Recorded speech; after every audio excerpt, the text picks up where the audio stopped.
시니 단에서부터 부엘세바까지의 온 이스라엘이 사무엘은 여호와의 선지자로 세우심을 입은 줄 알았더라. 여호와께서 실로에서 다시 나타나시되 여호와께서 실로에서 여호와의 말씀으로 사무엘에게 자기를 나타내시니라. 아멘. 오늘은 인물 설교 시리즈, 오늘은 사무엘에 대한 인물을 통해서 하나님이 오늘 우리에게 주시는 말씀을 상고해 보고자 합니다.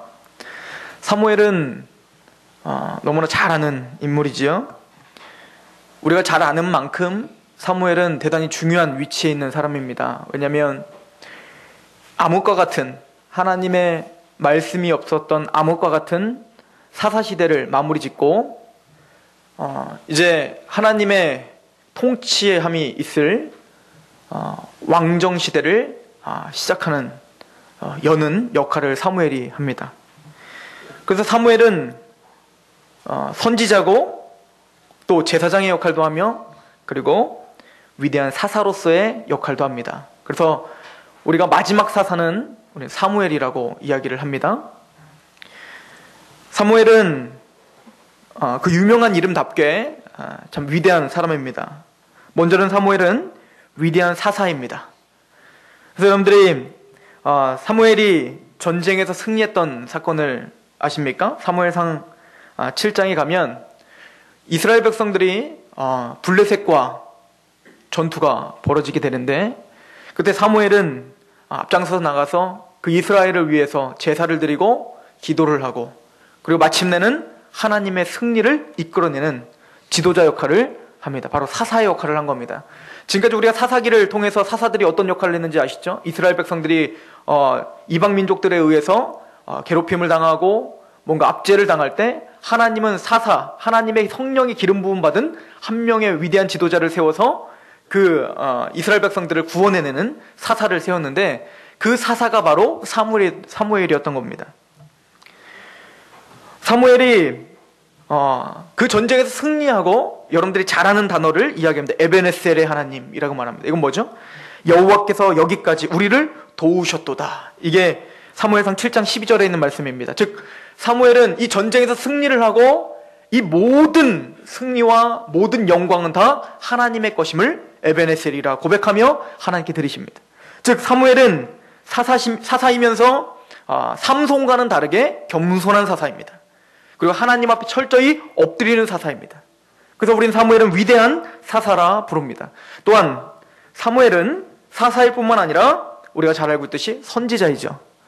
위대한 선지자입니다. 선지자의 이름으로 에레미야서, 이사야서, 요엘서, 선지자의 이름으로다가 성경이 쓰여지지 않습니까? 그런데 선지자의 이름으로 최초로 쓰여진 성경이 바로 사무엘서입니다. 굉장히 중요한 인물이죠. 이 사무엘은 하나님의 말씀을 맡아서 대언했던 선지자입니다. 우리가 선지자라고 하는 단어는 히브리어로 나비라고 하는 단어를 써요. 나비. 그 나비라고 하는 단어는 하나님의 말씀을 맡아 대언하다라는 뜻입니다. 즉 사무엘은 하나님의 말씀을 맡아서 하나님의 마음을 이해하고 그 마음에 동참하는 마음으로 이스라엘 백성들에게 하나님의 마음과 하나님의 말씀을 대언했던 훌륭한 위대한 선지자입니다. 그래서 사무엘상 7장을 한번 가보시면 사무엘이 미스바 기도회를 엽니다. 미스바로 온 백성들을 다 모으고는, 지금 블레셋에 의해서 지금 압제를 당하고 힘든 상황 가운데 있을 때 사무엘은 이 모든 것이 사실은 다 우리의 죄 때문이다 라고 하는 것을 하나님의 마음을 빌어서 선포하게 됩니다. 그래서 사무엘상 7장 3절부터 보면 사무엘이 이스라엘 온 족속에게 말하여 이르되 만일 너희가 전심으로 여호와께 돌아오려거든 이방신들과 아스타로스를 너희 중에서 제거하고 너희 마음을 여호와께로 향하여 그만을 섬기라. 그리하면 너희를 블레셋 사람의 손에서 건져 내시리라. 전쟁에서 승리하는 것, 지금 이 전쟁에서 승리하는 법은 창과 칼을 만드는 것에 있지 않다. 이 전쟁에서 승리하는 것은 너희들이 더 힘든 훈련과 좀 더 좋은 무기를 갖고 있는 것으로 되는 것이 아니다 이거야. 너희들이 이 전쟁에서 승리하고 블레셋을 이길 수 있는 방법은 너희들이 여호와께로 돌아오는 것이다. 이것은 오늘날 우리가 처해 있는 상황도 마찬가지인 줄 믿습니다. 우리가 어떤 상황 가운데 문제가 있을 때 우리는 먼저 하나님 앞에 돌아가는 것이 먼저입니다. 이것이 하나님의 마음을 품은 사무엘이 이스라엘 백성들에게 선포한 메시지입니다. 우상을 제거하라. 우상은 하나님을 섬기지 않는 사람들에게만 있는 것이 아니에요. 하나님을 섬긴다고 하고 예수님을 믿고 있다고 하는 우리들에게도 우상이 있을 수 있습니다. 여러분들 구약 성경에 야곱이 이스라엘이라는 칭호를 받는 거 아시죠? 야복강가에서 야곱이 하나님의 천사와 씨름을 하고 이긴 자라는 칭호를 받고 이스라엘이라는 칭호를 받습니다. 즉 이스라엘 칭호, 하나님의 백성이라는 그 거룩한 칭호를 받고도 야곱은 하나님 앞에 거룩한 삶을 살지 않고 베델에서 약속한 그 약속을 저버리고 베델에다 제단을 쌓지 않고 세겜이라는 땅에다 제단을 쌓다가 하나님께서 치시는 장면이 나옵니다. 근데 그때 이스라엘이 된 야곱에게 뭐라고 이야기하냐면 너는 너의 우상을 다 버리라. 즉 야곱과 그 자녀들은 이스라엘이란 칭호를 받은 이후에도 우상을 들고 다녔던 거야. 드라빈과 같은 우상을. 마찬가지로 우리도 영적 이스라엘이라는 칭호를 받고 구원받은 하나님의 사람들일지라도 우리는 우상이 있을 수 있습니다. 왜냐하면 하나님보다 더 사랑하는 것은 우상일 수 있습니다. 또 탐심은 우상 숭배라고 성경은 이야기하기 때문에 그렇습니다. 하나님은 어떤 전쟁이 앞에 앞서 먼저 우리의 우상들을 버리라고 합니다. 여호와께 돌이키라고 합니다. 하나님께서 그때 블레셋을 이기게 하시겠다라고 선포하시고 계십니다. 즉 사무엘은 그 이스라엘 백성들의 지금 상태에 대해서 하나님의 마음으로 그 진단을 제대로 하고 그리고 해결 방안을 선포해 줄 수 있는 하나님의 위대한 선지자였습니다. 또한 사무엘은 하나님의 말씀을 두려움 없이 전하는 선지자였죠. 사람과 타협하지 않았습니다. 여러분들 사무엘 할 때 유명한 일화가 하나 있지 않습니까?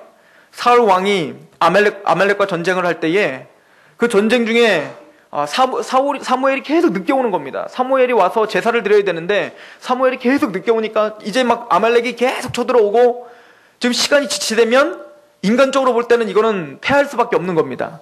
가만히 있기가 너무 불안한 거예요. 약속된 시간에 맞춰서 오지 않는 겁니다. 그래서 사울이 어떻게 했습니까? 자기가 제사를 드리고 전쟁을 했지요. 다행히 승리는 하였습니다. 그러나 사무엘은 그 사울에게 와서 이렇게 선포를 합니다. 이게 사무엘상 15장에 있는 말씀입니다. 여호와께서 번제와 다른 제사들을 그의 목소리를 청종하시는 것을 좋아하신 것 같이 좋아하시겠나이까.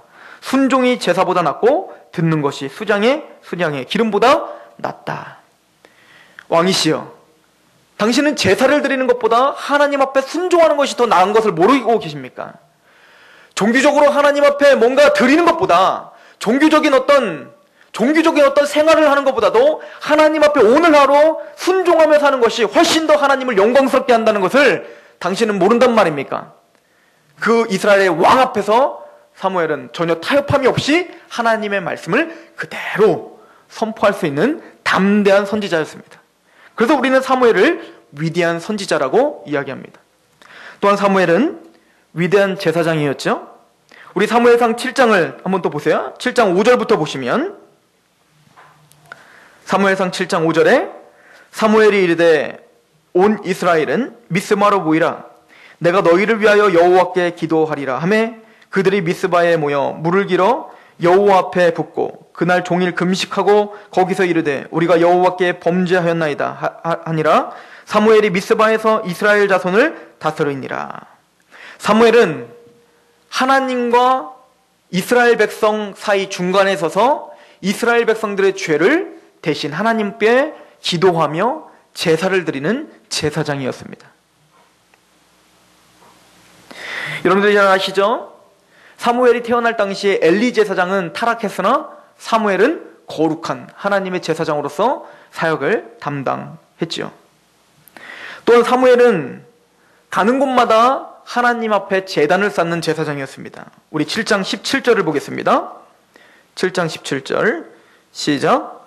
라마로 돌아왔으니 이는 거기에 자기 집이 있음이니라. 거기서도 이스라엘을 다스렸으며 또 거기에 여호와를 위하여 제단을 쌓았더라. 자기 집에서 자기의 생활 그곳에서 하나님 앞에 제단을 쌓는 사람이었습니다. 예배자였단 말입니다. 그래서 사무엘은 하나님 앞에 위대한 제사장이라 칭함을 받습니다.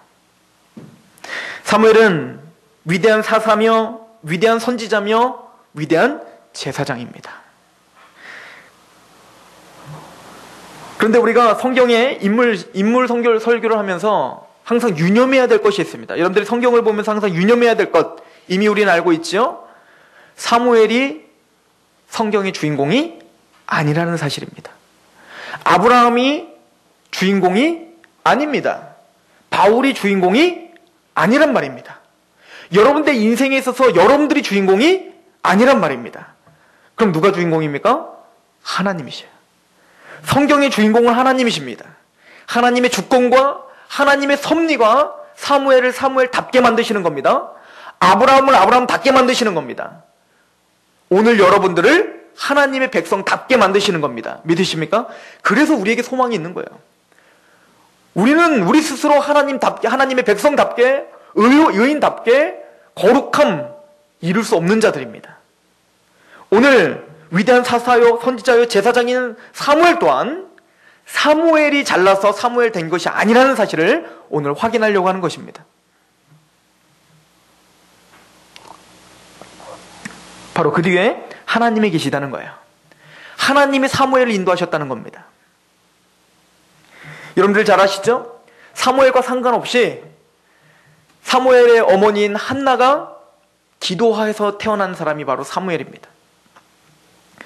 어머니의 기도의 덕을 봤단 말입니다. 그리고 우리가 저번 주에 한나를 이야기하면서 한나가 기도할 수밖에 없었던 상황으로 누가 몰고 가셨습니까? 하나님이 그렇게 몰고 가셨단 말입니다.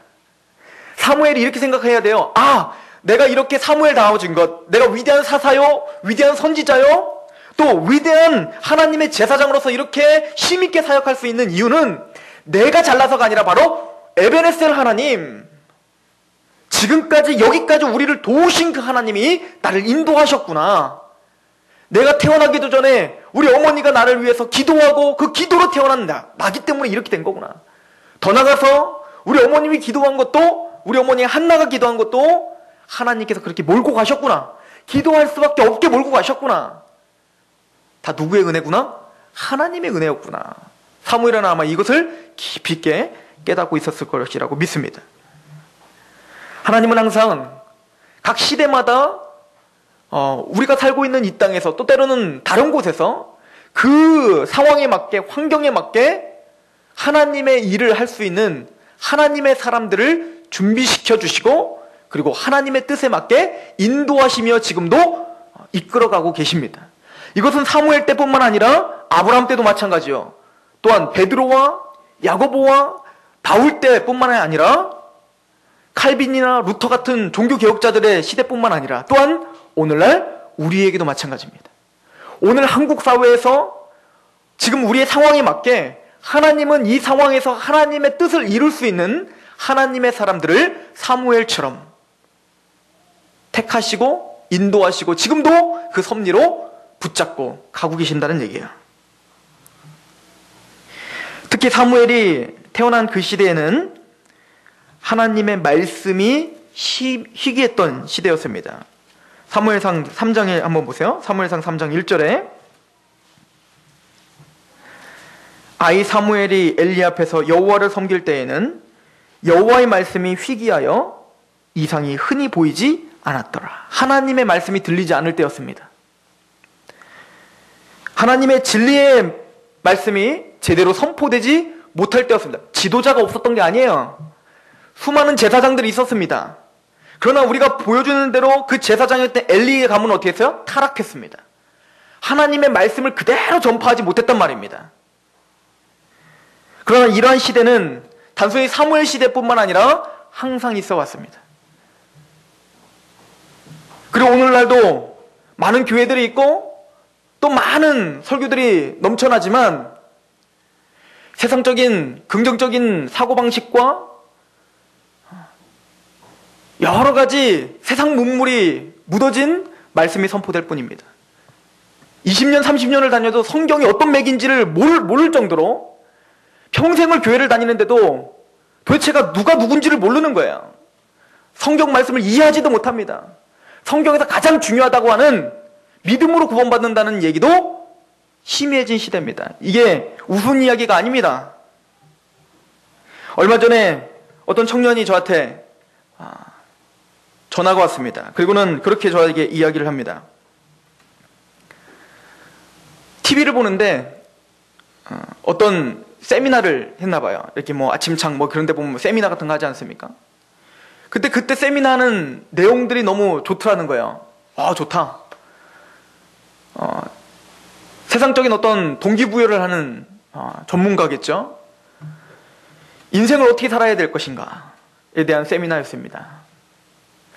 그런데 그 세미나를 듣다가 깜짝 놀란 것이 뭐냐면 지금까지 설교 시간에 들었던 내용과 전혀 다르지 않다는 거예요. 똑같다는 것입니다.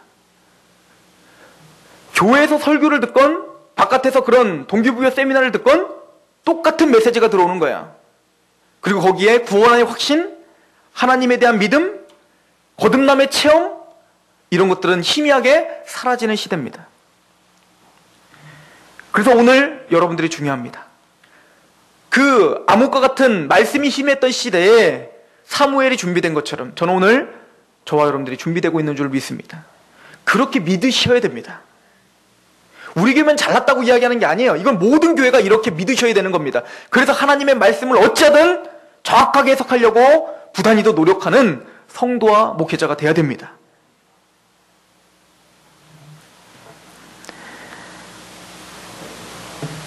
하나님은 사무엘 그 시대에 그 암흑과 같은 시대를 깨트리기 위해서 사무엘을 준비시킵니다. 어떻게 준비하십니까? 한나를 통해서 사무엘을 바치게 하죠. 그리고는 사무엘은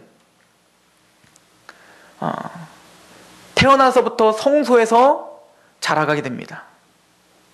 성소에서 자라다 보니까 어떻게 됐을까요? 당연히 여호와 하나님과 가까워졌겠죠.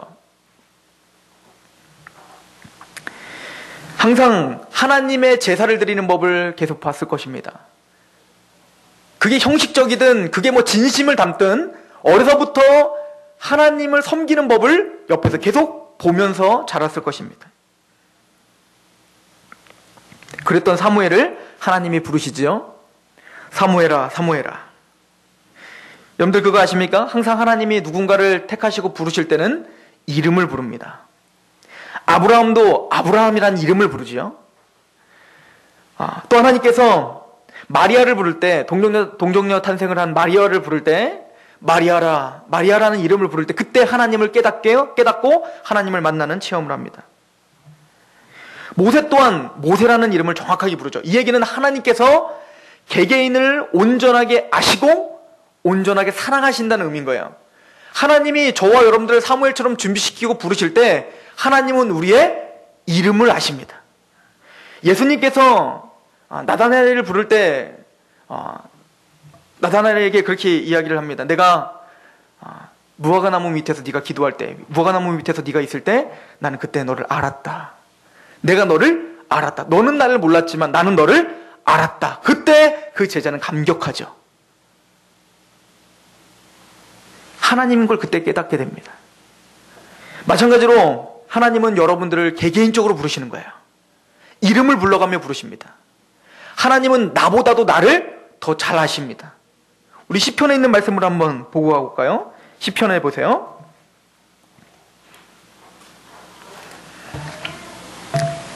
(139편을) 한번 보겠습니다.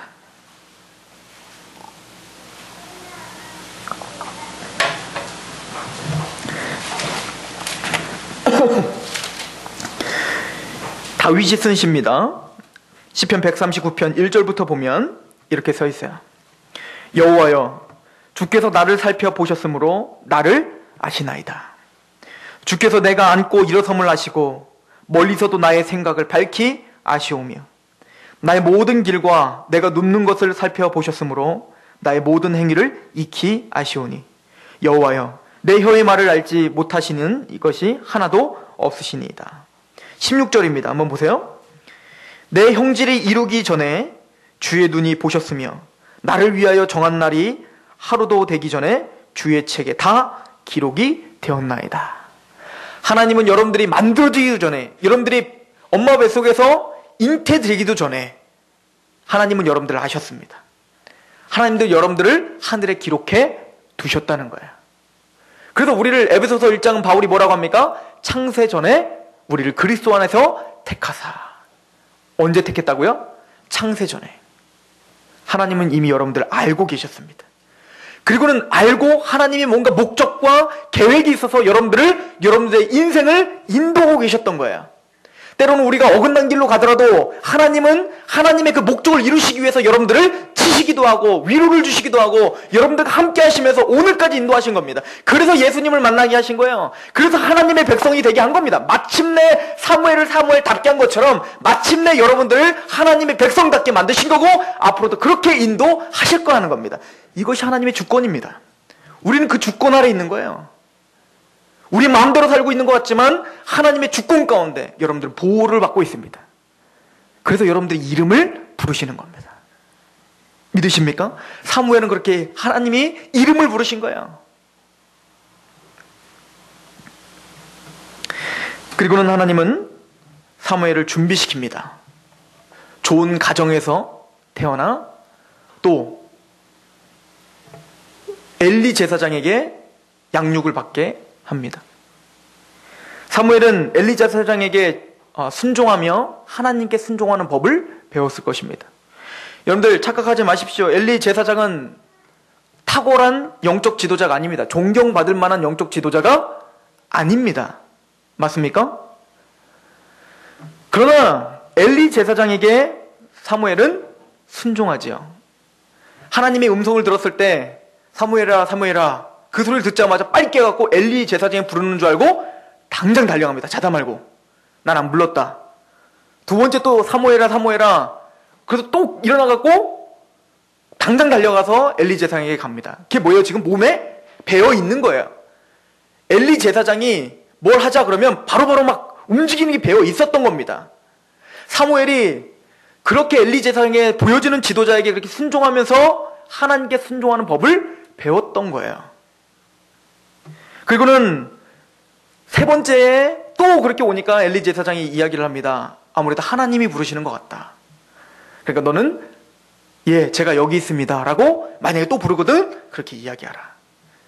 사무엘은 거기에 또 순종해서 하나님 앞에 이야기합니다. 그리고는 하나님 앞에 음성을 듣게 되는 것이죠. 또 더 나아가서 사무엘은 좋은 가정에서 훈련을 받은 겁니다. 믿음의 가족인 한나에 의해서, 기도의 사람 한나에 의해서 사무엘다워졌습니다. 이건 우리에게 참 중요한 의미가 있습니다. 여러분들 사무엘상을 보시면 엘리 제사장 가문과 사무엘의 가문을, 한나의 가문을 비교해 주는 것처럼 써 있어요. 한번 가보세요. 우리 사무엘상으로 다시 한번 가보십시오.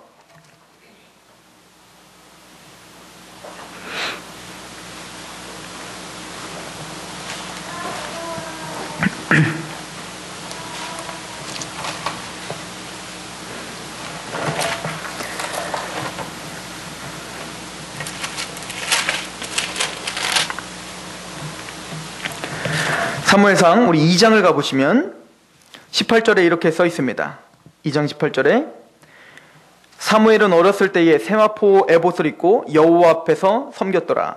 그의 어머니가 매년 드리는 제사를 드리러 그의 남편과 함께 올라갈 때마다 작은 겉옷을 지어다가 그에게 주었더니 엘리가 엘가나와 그의 아내에게 축복하여 이르되 여호와께서 이 여인으로 말미암아 내게 다른 후사를 주사 이가 여호와께 간구하여 얻어 바친 아들을 대신하게 하시기를 원하노라 하였더니 그들이 자기 집으로 돌아가매 여호와께서 한나를 돌보시사 그로 하여금 임신하여 세 아들과 두 딸을 낳게 하셨고 아이 사무엘은 여호와 앞에서 자라니라. 평신도인 한나의 가정은 어땠어요? 기도하는 한나, 하나님 앞에 간절한 것, 소망과 믿음이 있었던 한나의 가족은 여호와 앞에서 자녀가 자라는 축복을 받고 사무엘 말고도 다른 자녀들의 축복을 받게 됩니다. 그런데 바로 밑에 이제 누구의 가문이 나옵니까? 엘리 가문이 나옵니다. 사역자의 가문 아닙니까? 제사장의 가문 아닙니까? 22절에 엘리가 매우 늙었더니 그의 아들들이 온 이스라엘에게 행하는 모든 일과 회막문에서 수종드는 여인들과 동침하였음을 듣고 그들에게 이르되 너희가 어찌하여 이런 일을 하느냐 내가 너희의 악행을 이 모든 백성에게서 듣노라. 내 아들들아 그리하지 말라. 내게 들리는 소문이 좋지 아니하니라. 너희가 여호와의 백성으로 범죄하게 하는도다. 사람이 사람에게 범죄하면 하나님이 심판하시려니와 만일 사람이 여호와께 범죄하면 누가 그를 위하여 간구하겠느냐 하되 그들이 자기 아버지의 말을 듣지 아니하였으니 이는 여호와께서 그들을 죽이기로 뜻하셨음이니라. 하나님의 음성을 듣지 못하는 엘리의 가족은 어땠습니까? 하나님 앞에 타락한 가족이 되었습니다. 지금 두 가문을 비교해주고 있습니다. 한 시대의 지도자가 세워지는 것은 보편적으로는 특이하지 않는 이상은 믿음의 가정에서 지도자가 태어날 수밖에 없습니다. 미국 뉴욕시의 교육위원회에서 한 조사를 했다고 합니다. 어떤 조사냐면 신앙과 불신앙의 후손들이 어떻게 살고 있는가에 대한 조사예요. 그래서 표본 모델 2명을 뽑기로 했어요. 1700년대 사람으로 두 모델을 같은 시대에 살았던 두 모델을 뽑기로 했습니다. 첫 번째 사람은 청교도 신학자이면서 우리 개혁주의 신학에 굉장히 중요한 역할을 하고 1차 대각성 부흥운동을 일으켰던 조나단 에드워즈라고 하는 위대한 예일대학 교수이면서 프린스턴 신학교를 설립한 하나님의 사랑인 조나단 에드워즈입니다. 그리고 두 번째 사람은 그 1700년대 같은 시기에 살았던 뉴욕에서 살롱 술집을 운영하면서 엄청난 돈을 벌은 갑부였던 마커스 슐츠라고 하는 사람, 이 두 사람을 비교 분석한 겁니다. 그리고 그 밑에 5대를 걸쳐서 어떤 그 후대 믿음의 사람과 믿음의 가문과 그렇지 않은 가문의 대표적으로 그렇게 한번 연구를 해본 거예요. 물론 다른 사람들의 연구도 많이 했지만 대표적으로는 그 두 가문을 비교한 겁니다. 조나단 에드워즈는 가정이 가장 중요한 학교라고 여겼고 교육시켰습니다. 그리고 그 교육의 중심에는 성경적인 교육이 반드시 교육 가정에서 이루어져야 된다라고 알고 기도하며 교육했던 가정이요. 마커스 슐츠라고 하는 사람은 그냥 가정은 의식주를 해결하는 곳으로 치부해버리는 사람 중에 한 사람입니다. 먼저 조나단 에드워즈에 대한 이야기를 해볼까요? 조나단 에드워즈를 5대에 걸친 후손들을 한번 비교를 해보니까 896명이 있더라는 거예요. 그 후손들이. 그 가운데서 대학 총장이 12명, 교수가 65명, 의사가 60명, 목회자가 100명, 군인이 75명, 저술가가 85명, 변호사와 판사 등 법조인이 130명, 공무원이 80명, 장로나 집사가 286명이었고 이 밖에도 부통령이 1명, 상원의원도 4명이나 나왔습니다. 그러니까 명문가가 이루어진 거죠. 그 반면에 가정을 의식주로 여긴 그 슐츠라고 하는 사람의 후손들, 5대에 걸친 후손이 약 1062명이나 됐습니다. 좀 더 많았죠? 그 후손들 가운데 교도소에 수감되었던 사람이 96명, 정신병자나 알코올 중독자가 58명, 창녀가 65명, 영세민이 286명, 제대로 된 제도교육을 받지 못한 사람이 460명. 이들 때문에 미국 정부가 지출한 국고금이 무려 1억 5천만 달러. 확연하게 차이가 나는 거예요. 이거는 가정에서부터 차이가 나는 겁니다. 여러분들 링컨에 대해서 잘 아시죠? 링컨이 한 말은 이렇게 이야기를 합니다. 나는 성경이 하나님께서 인간에게 주신 가장 큰 선물이라 믿는다. 나는 하나님의 선물인 성경의 보화를 캐기 위하여 날마다 성경을 묵상한다. 성경 속에는 예수 그리스도의 모든 값진 보화가 다 들어있기 때문이다 라고 이야기합니다. 그리고는 링컨이 그렇게 위대하게 된 것을 스스로 상기해 봅니다. 링컨은 제도 교육을 1년밖에 못 받았어요. 학교를 1년밖에 못 다녀봤단 말입니다. 그래서 학교에 가서 읽기 쓰기만 간신히 배웠어요. 링컨은. 그런데 9살 때 돌아가신 그 어머니의 영향이 지대하게 있었습니다. 9살 때. 어머니가 9살 때까지 링컨에게 한 교육은 하나였습니다. 성경 읽기 교육이었어요. 그리고는 링컨의 그 9살 때 돌아가신 그 어머니가 링컨에게 마지막 선물을 줬죠. 그게 뭐죠? 3대째 물려받은 성경을 선물로 주면서 이렇게 이야기를 했어요. 내가 너에게 1000에이커, 약 12만 평, 1000에이커의 땅을 물려주는 것보다 이 한 권의 성경책을 물려주는 것을 진심으로 기쁘게 생각한단다. 너는 성경을 읽고 성경 말씀대로 살아가는 사람이 되어다오. 하나님을 사랑하고 이웃을 사랑하는 사람이 되어다오. 이것이 나의 마지막 부탁이다. 링컨은 마지막 자신의 삶을 회고하면서 이렇게 이야기했습니다. 나의 오늘, 나의 희망, 나의 모든 것은 천사와 같은 나의 어머니에게서 받은 것이다. 가정은 가장 중요한 지도자를 키우는 학교요 훈련소입니다. 우리가 가정의 중요함을 망각해버린다면 당연히 나의 이기적인만 생각해서 자녀의 그 성경 교육을 가정에서 포기해버린다면 그것은 하나님의 중차대한 위대한 하나님의 일을 포기해버리게 되는 것입니다. 사무엘은 바로 그런 믿음의 가정에서 양육을 받은 사람이에요. 사무엘은 하루아침에 특출나게 어디선가 하늘에서 떨어진 사람이 아니라는 얘기를 하고 싶은 겁니다. 하나님께서 주도 면밀하게 준비하시고 믿음의 가정에서 태어나게 하시며 또 목회자에 의해서 어찌하든 훈련을 받게 하고 부모님에 의해서 믿음의 유산을 받게 한 것입니다. 그런 사람이 선지자가 위대한 선지자요, 위대한 사사요, 위대한 제사장이 됐다는 사실을 우리가 망각해서는 안 됩니다. 왜 우리가 이 사무엘에 대해서 이렇게 봐야 될까요? 성경에서는 우리가 사사라고 이야기하기 때문에 그렇습니다. 성경에서는 여러분들이 선지자라고 이야기하기 때문에 그렇습니다. 성경에서는 저와 여러분이 제사장이라고 이야기하기 때문에 그렇습니다. 디모데후서를 보십시오. 우리는 선한 싸움을 하는 하나님의 군인들이라고 이야기합니다. 우리는 사사예요. 우리의 정욕을 이기고 하나님의 나라와 하나님의 뜻 가운데 성취해야 될 목적이 있는 지금 전투 중에 있는 사사라고 성경은 우리에게 이야기합니다. 여러분들 생각해 보십시오. 전쟁이 났습니다. 전쟁이 나서 지금 막 북한군이 쳐들어오는데 여러분들이 지금 다 군복을 입었어요. 군인이니까. 총을 들었습니다. 그런데 그 북한군이 막 쳐들어왔는데 나는 평화주의자입니다. 그리고 총을 내려놓는다고 해서 북한군이 여러분들에게 총을 안 쏩니까? 그런데 우리가 영적으로 지금 그러고 있다는 얘기입니다. 나는 평화주의자입니다. 나는 편한 게 좋습니다. 나는 그냥 이대로가 좋습니다. 아니요. 성경은 우리를 사사라고 불렀습니다. 여러분들을 군인이라 불렀습니다. 불의의 병기로 너희 육체를 드리지 말고 의의 병기로 드리라라고 했어요. 하나님의 적군이든지 하나님의 아군이든지 둘 중에 하나입니다. 그래서 오늘 말씀이 우리에게 중요합니다. 우리의 지금 자녀들이 어려 보이지만 그 자녀들이 하나님의 사사들입니다. 믿으십니까? 그 자녀들이 하나님의 위대한 거룩한 전쟁을 치러야 될 사사들입니다. 그렇다면 그들에게 무장을 시켜줘야 될 책임이 우리들에게 있는 거예요. 우리 부모들에게 있는 거라고요. 또한 우리는 위대한 선지자입니다. 우리가 아니면 하나님의 복음을 전할 수 없습니다.